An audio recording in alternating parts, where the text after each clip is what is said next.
Good morning. Welcome to the Community Voice. I'm Steve Graddick, your host. Delighted to have you with us on this beautiful morning. We're very pleased, honored, and delighted, and because we have in studio Tyler Paul Smith. He's a state representative from the legendary 18th District. Good morning, Tyler. Good morning. Let me get you a little closer to that mic. There you go. Okay, that's good. All right. For those who don't know, Tyler Paul Smith is a member of the Georgia House of Representatives, representing the 18th District. He assumed office in January 11, 2021, and I didn't check with you before the program, so I've got your committee assignments here. Tell me if I'm right or wrong, because they do change every so often. You're on the Insurance Committee, House Judiciary Committee, Judiciary Non-Civil Committee, where you're chairman. That's correct. Okay, and Juvenile Justice Committee. Is that correct? That's correct. And Small Business Development Committee. You covered them all. And so you're busy. It is always a busy time with that amount of committees to be serving on. I appreciate the opportunity to work on each one of those committees. Of course, Judiciary Non-Civil keeps us fairly busy, and as far as ranking the number of the committees in which that I'm the busiest, it would be Judiciary Non-Civil, Judiciary, then the Insurance Committee, Juvenile Justice, and Small Business Committee. So a lot of times it's a huge challenge because all of our committees sometimes meet at the same time, and it creates a challenge for not only the members of the committee but the chairman running those committees. It's always a question of whether you're going to have a quorum or not. So we've tried to alleviate those issues with scheduling conflicts and make sure that we have standard times that we meet, which has really helped us in vetting legislation that we need to. So it's not just 40 days during the session. No. 40 days is spaced across 3 months. Years ago, though, they were usually able to get out in early March because they would go in and burn 2 days off the calendar each weekend. They would gavel in, gavel out, no legislative business would be taken up, and it was really pro forma, but those were 2 days every week that were just taken off the calendar. So I know that this schedule that we've had has been set within the first couple of weeks for the last two sessions. That, in everyone's recent knowledge, and those that have been there for a while, they could not remember two sessions in a row where we knew the end date within the first couple of weeks of session. So I commend the Speaker and House leadership on that. We get to continue with the resume real quick, or the bio. Tyler Paul Smith earned a BA in political science from the Citadel and his law degree from John Marshall Law School. His career experience is working as associate attorney, but now a full partner with the Perry & Law Firm, which has offices in Carrollton and Bremen. However, let me see if I can get this to come back like it was. Oh, no. There we go. His biggest claim to fame is he was voted last year as one of the best-dressed legislators by the Atlanta Journal-Constitution. Congratulations. Well, thank you. That's a high honor. Now, the quote here is my fashion inspiration quote. My inspiration comes from both my mother and my grandmother. They were both seamstresses. Where did they work? At Hubbard's and Sewell's for a little while, but primarily Hubbard's. In my 20s, it was more of a loud and power tie type of dress, but now I trend a little more conservative, unquote. That is correct. Okay, now your fashion tip, and then we'll get into legislation in a minute, is, quote, always, always, always, though whether it's a full suit or a blazer, you have to have a pocket square. Without a pocket square, I feel completely naked. I have always recommended that anybody that has a full suit on, you need that pocket square. It makes it elegant, unquote. That sums it up very correctly. Oh, that's Steve. very profound. That was a lot of fun. Very honored, especially when you look at the individuals that are included in that list. I'll have to say, when you represent the old clothing capital of the South, right there in Bremen, you have to make sure that you represent the area proudly, which not only Bremen, but all over the West Georgia area, Bowden even too. Bowden. Oh, even absolutely, Bowden. The storied Sewell Trophy that was swapped back and forth. So I don't know if I think it's been back down in Bowden for a while, but I think I was a sophomore in the team that help bring that trophy back to Bremen after 20 years. And so, Yeah, I remember that. It Yes. had been a long, long time. Well, just for a point of reference, if this all be true, then I have been naked my entire life because I have never worn a pocket square. never too late to start. Well, we'll see. All right, let's jump in. 2024. What kind of session was it? What things really stuck out in your mind? Well, it was election year session, which is different than a non-election year session. Usually, everyone's ready to get back home and go back to politicking. Those members that may have opposition in the primary, for instance, you have about a month and a half between the end of session and the primary general election. So it was a fast-paced session. Thankfully, we were able to work on some legislative policy measures before session even started, which, as you'll recall, we had a special redistricting session late last year, and so it took a 3-month session and made it feel almost as if it was a 5-month session due to the very short interval in between the special session and the general session. But our committee, as you know, Steve, we have a 2-year biennium. And so legislation, even if it were not to pass the first session, it's still alive for the second session. And I was running the numbers late yesterday evening. We had 117 bills roughly that were assigned to the Judiciary Non-Civil Committee, and if my math serves me right, we only had right around 30 bills which were actually passed and signed by the governor. So the crucible, which everyone is aware of, that Judiciary Non-Civil prides itself on, to get a bill through our committee up to the Rules Committee, that is a very, very tough hill to actually achieve and to crest, so to speak. Well, elaborate on that real quickly, a little more, because the Rules Committee, if you don't get through the Rules Committee, you don't get on the floor. That's correct. So if you don't go through your committee, you don't get to the Rules Committee? If you have a bill that is assigned to Judiciary Non-Civil Committee, you have to pass our committee first before you even get to the Rules Committee, which is the gatekeeper to the House floor.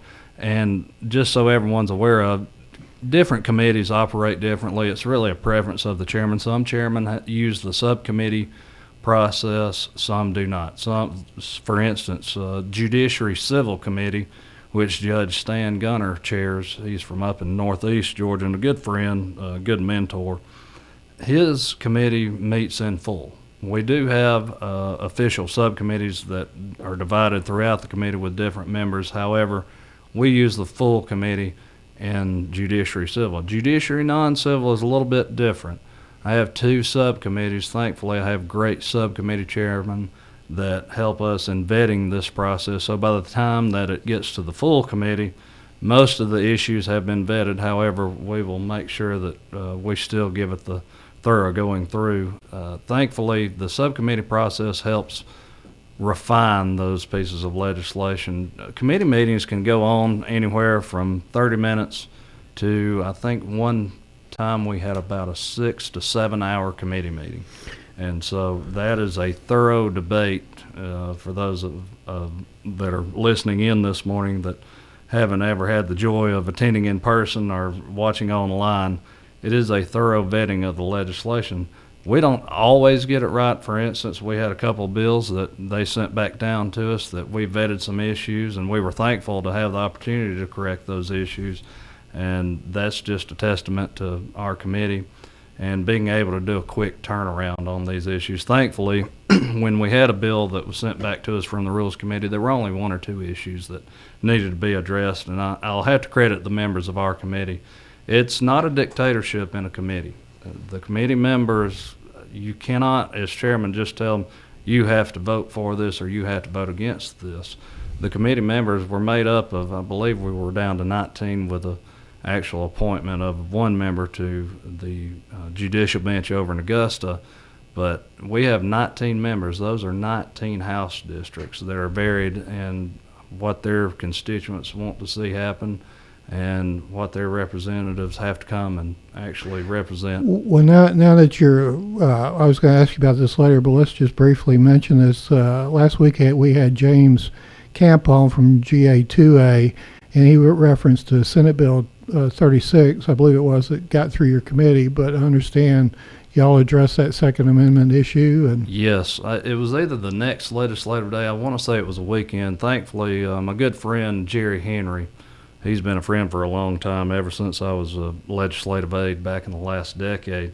Jerry and I had a good, thorough discussion, which it didn't really take too long to discuss. Jerry brought it to my attention, and the next available legislative day, we held a committee hearing and stripped that language out. It's as easy as that. Okay. And so I would make sure that we note that we did the right thing and stripped that legislation out once it was brought to our attention. And so that's the great thing about committee work. I know different times that we meet, a lot of times you may have to call an 8 a.m. meeting. I know members are usually a little groggy then, but it's nothing that some good biscuits and coffee can't get everybody fired up. And get True of a lot of things.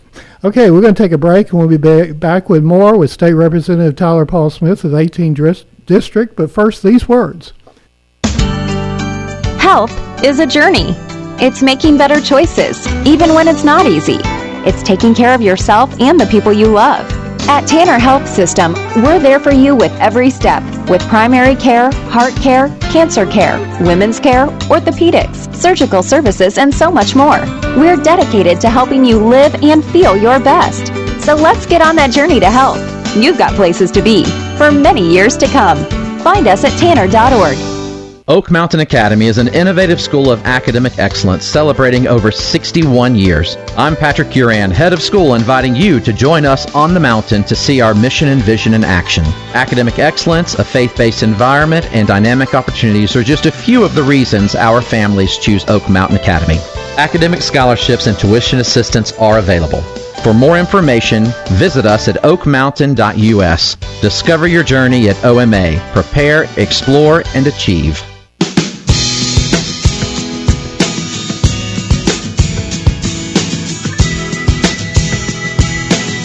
Good morning. Welcome back to the Community Voice. I'm Steve Graddick, your host. We're delighted to have you with us. We're also on Facebook Live this morning. So if you'd like to post any questions or comments there, preferably questions. Anyway, let's start off with some legislation. We can't forget that the 18th District and the beautiful West Georgia area is predominantly agricultural in a lot of senses. And so what kind of agricultural legislation applies this year? Well, I'm glad you asked, Steve. We actually introduced House Bill 827 toward the end of the 2023 session on purpose. I had sat down with Chairman Robert Dickey from Macella, Georgia. He is the preeminent peach grower in our caucus and a good friend and fraternity brother, too, I might add. But Chairman Dickey and I had talked about the issue of the theft of livestock in our state.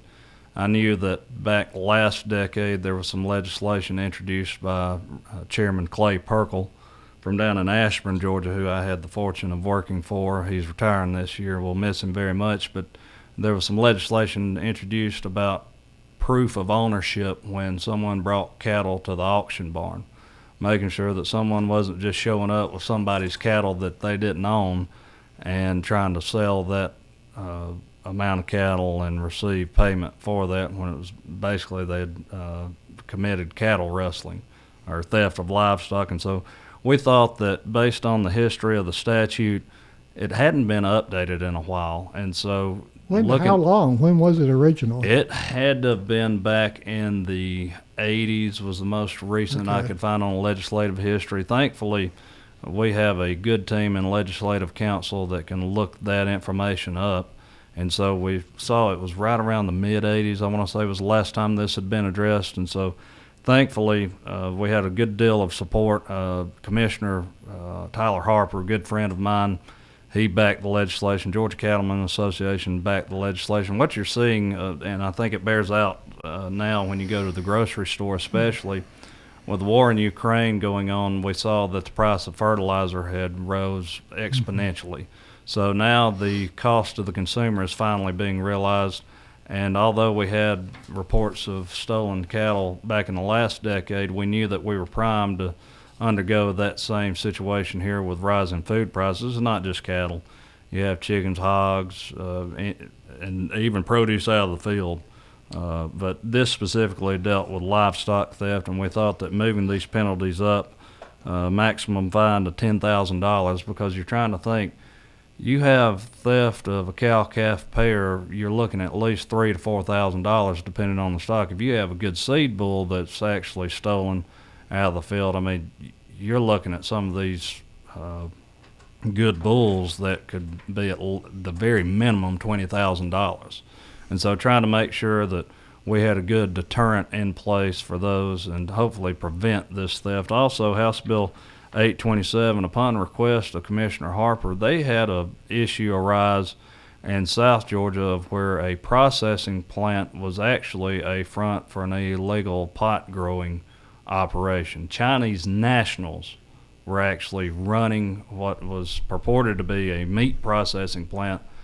They were growing, I can't remember what the street value was. I think it was at least $10 million in street value of this illegal pot growing operation. And so the Department of Agriculture has some law enforcement or arrest authority within statute, but it wasn't very clear. And so to make sure that technicality would not prevent a case from going forward, we thought that we needed to give them more authority within the Agriculture Department to actually investigate agricultural criminal activity that's going on, such as that very instance down in South Georgia with the illegal meat processing plant. So actually not diverting resources from our local law enforcement agencies to resolve these issues. This allows the Department of Agriculture to actually go in with the knowledge that they have with all things related to agriculture and to make sure that folks are obeying the law and not trying to skirt it.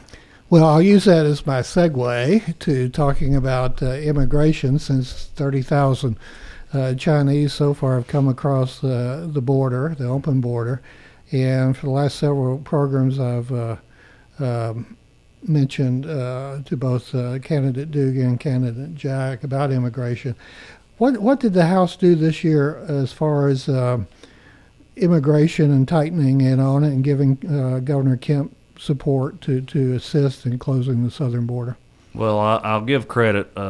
Chairman Petrie, Jesse Petrie, from down around the Savannah-Chatham area, had a very good bill as far as the reporting of those illegal immigrants that have came into the communities here in the state of Georgia, and making sure that law enforcement actually report those illegal immigrants to ICE. And so Chairman Petrie had championed this issue for a long time, and unfortunately, with the death of Miss Lakin Riley over at the University of Georgia, this really spurred the move to actually pass this legislation. I'd actually sat down with Chairman Petrie. This is something that not many people may know. If you're an attorney who happens to be in a legislature, you do most of your free legal work with other legislators who come by and want to see what you think about their legislation. I had a chance to sit down and read over the legislation with Chairman Petrie and made sure that I pointed out a couple of constitutional concerns that he was very graciously corrected, and made sure that the bill was a lot better by the time it hit the House floor. And so that legislation requires for the local law enforcement agencies, specifically the jails, to report these illegal immigrants that they detain, to report those to ICE. Now, under the current administration, it's still a little iffy as to whether ICE is going to actually do something. I've met with different agents from ICE, and those individuals can only commend them with the highest accolades. However, with the current administration, for our law to be fully realized here in the state of Georgia, which is really a reporting requirement, which also provides for penalties if they do not report these individuals to ICE, I think November will be the bellwether as to whether we see the true fruits of what this legislation intends to do. So the House Republican caucus took a firm stand that we are welcome to anyone coming to our country, but we want to make sure it's done legally and the right way. I believe it was that House Bill 1105 that you've been speaking If memory survives. I think that's correct. Yes. Sounds good. Okay, let's take another break, and we've got more legislation we want to talk about, important legislation, with Tyler Paul Smith after these words. Health is a journey. It's making better choices, even when it's not easy. It's taking care of yourself and the people you love. At Tanner Health System, we're there for you with every step, with primary care, heart care, cancer care, women's care, orthopedics, surgical services, and so much more. We're dedicated to helping you live and feel your best. So let's get on that journey to health. You've got places to be for many years to come. Find us at tanner.org. The AP Scholar Journey at Oak Mountain Academy is designed to provide students with a clearly defined advanced placement curriculum track to earn a series of distinctions upon graduation. This journey enables academically prepared students to pursue college-level studies throughout 17 AP courses in 5 subject categories while enrolled at OMA. I'm Patrick Uran, head of school, inviting you to journey with us on the mountain. For more information, visit us at oakmountain.us. Discover your journey at OMA. Prepare, explore, and achieve.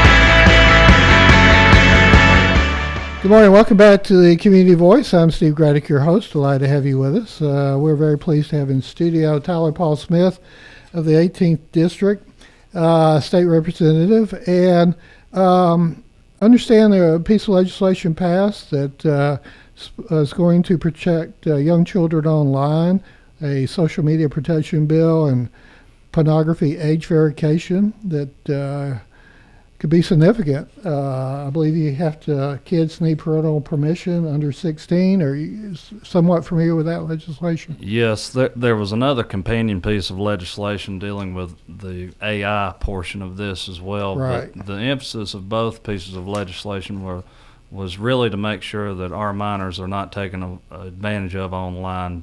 Everyone's really familiar with the pitfalls of social media, and especially with minors, and the cyberbullying that occurs. And so part of this way is to make sure that specifically minors' images are not taken online or put online without the parents' permission and used for very nefarious purposes. I mean, we saw some very, very absolutely evil things being done with children's images all across the country. And so here in the state of Georgia, we wanted to be proactive and make sure that those predators and those just absolutely evil individuals that would take a minor's image and fix it upon something that's just should not be viewed at all from happening in our state. And so committing lewd acts with a minor's image there is just, you see this even at the middle school level. I mean, you hear reports of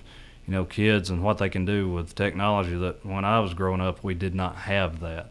It's a different world due to the social media platforms that are out there. And so this makes sure that parents are still given the power to make sure that their child's image is not posted online. You spoke about being kind of proactive. I don't know if you're familiar with this, but apparently there was legislation that banned the central bank digital currency in the state. I don't know if you're familiar with that. That most likely went through the Banks and Banking Committee, which I do not sit on. I did hear that there was some legislation enacted with that. I think that not sure whether it actually hit the governor's desk or not. I would assume. So the governor will sign these pieces, July 1st? So. The ones that's normally when he signs, right? The deadline was actually last month for the governor to sign or veto legislation. Okay. And so, depending on how the legislation is written, it can be written in two ways: upon the signature of the governor, or on July 1st, or at the end of the year. There are several different ways you can craft it, and so.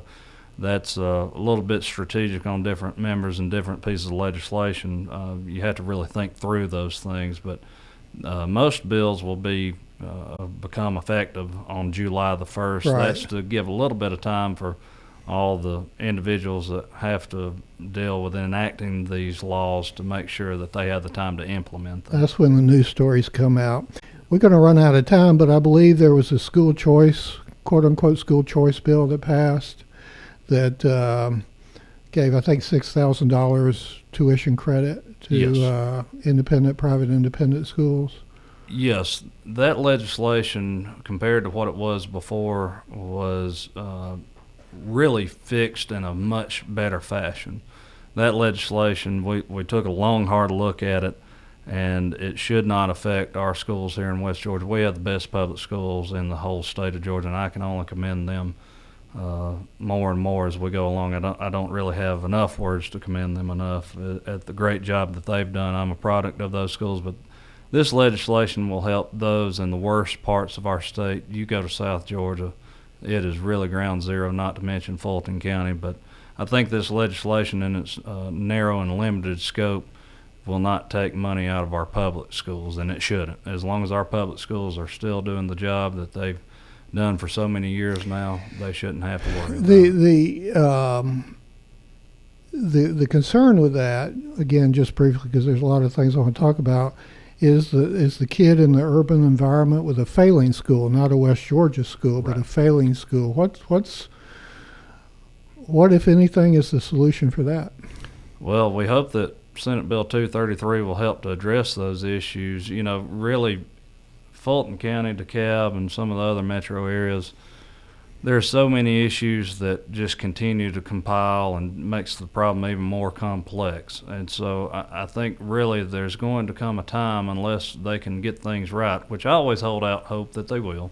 I'm not going to try to down them and not give them a chance, but I think that the time's fast coming where the state may have to look at going in and correcting these issues with drastic measures. What those measures are, I would say that the House Education Committee Chairman, Mr. Chris Irwin, I believe that he will be the right one for the job in helping to address those issues. But a lot of times we have to see if what we intend for good policy to accomplish, we have to see if it's actually implemented and accomplishes a legislative goal.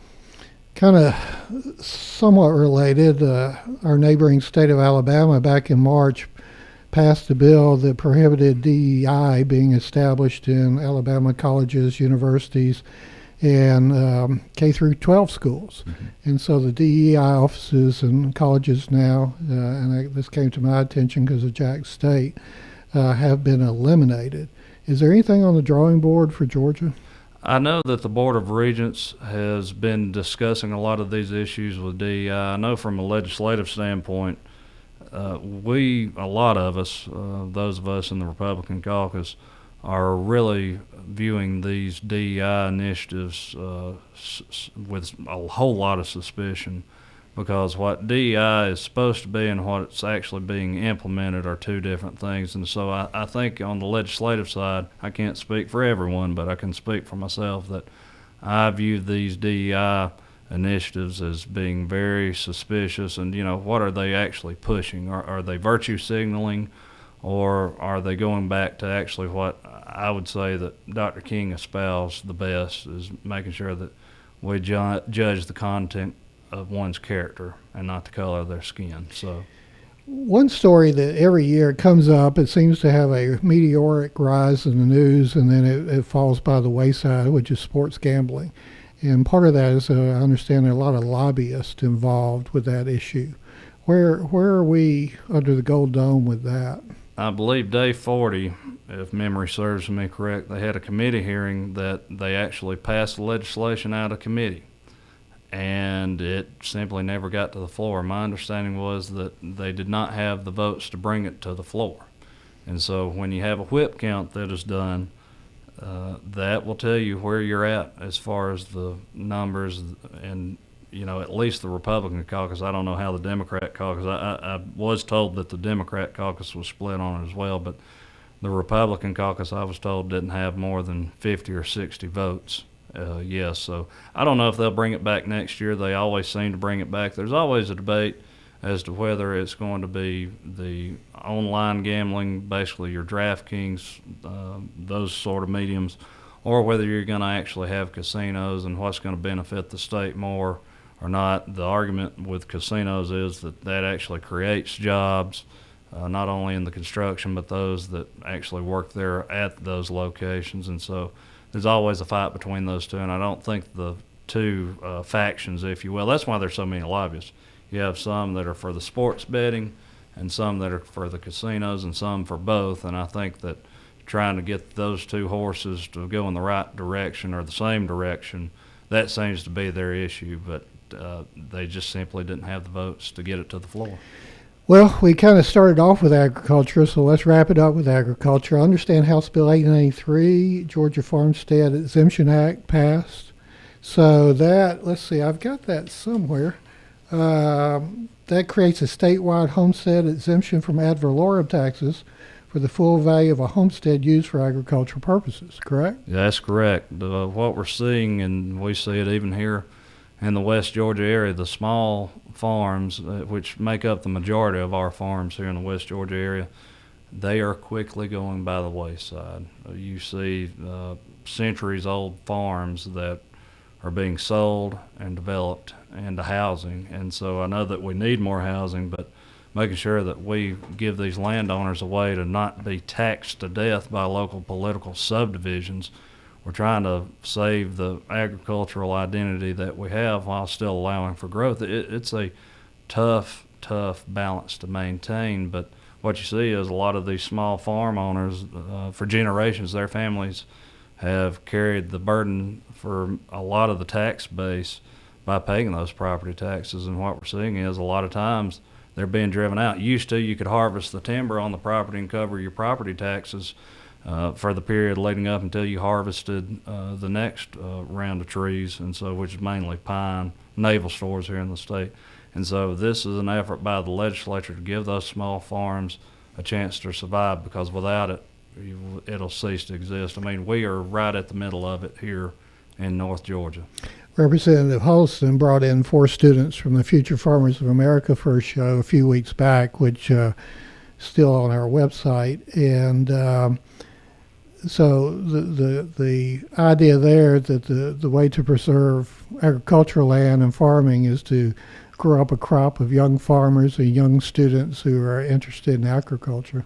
I agree wholeheartedly, and thankfully, I want to commend Representative Huddleston and Jay Collins. They have been the best delegation to work with. We'll still have David. We're really going to miss Representative Collins. All of us understand the need for teaching that next generation of farmers and making sure that we pass down knowledge that is quickly being lost to posterity, and making sure that ag education is fully funded in our areas, and making sure that they have those opportunities to work in agriculture here in the West Georgia area.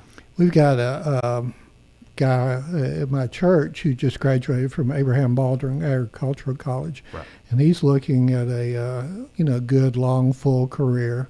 I mean, it's still the number 1, number 2 industry in Georgia? Number 1 industry in the state of Georgia. I mean, where we're located, you just drive 3 minutes and you'll hit a cattle farm or a chicken farm. And that's the beauty about where we live. Indeed it is. If people want to get in touch with you, or if they need some fashion tips, how should they go about contacting you? Just give me a call myself, 678-378-8177. Oh, boy. All right. Are you going to be in any magazines, on the covers of any magazines? No, hopefully not. Okay. But it was a real honor to be named one of those, and I'll have to give credit to my mother and grandmother. Yeah. Well, that's neat. Hubbard's and Sewell. We had Warren Sewell and Sewell Manufacturing. One of the best programs I had when we had Robin Worley on recently. Yes, sir. Robin did a good job making sure the industry survived. Yeah, the museum is great in Bremen. And I think if more people understood that heritage, we'd be in a better position to preserve West Georgia as we love it. They would, and I'll give a plug for Sewell. They still sell suits. That's right. So go buy one. That's right. And then, in fact, the last one I bought was there. But it doesn't have this, it's still, I don't have the accessories like you do. All right. Well, thank you. Tyler Paul Smith, state representative of the 18th District, once served by the late, great Thomas B. Murphy. And I got to interview him for close to a decade, so a lot of memories there. Thank you for listening. Go out and make it a great day. You're in tune to WLBB Carrollton. I'm sure you would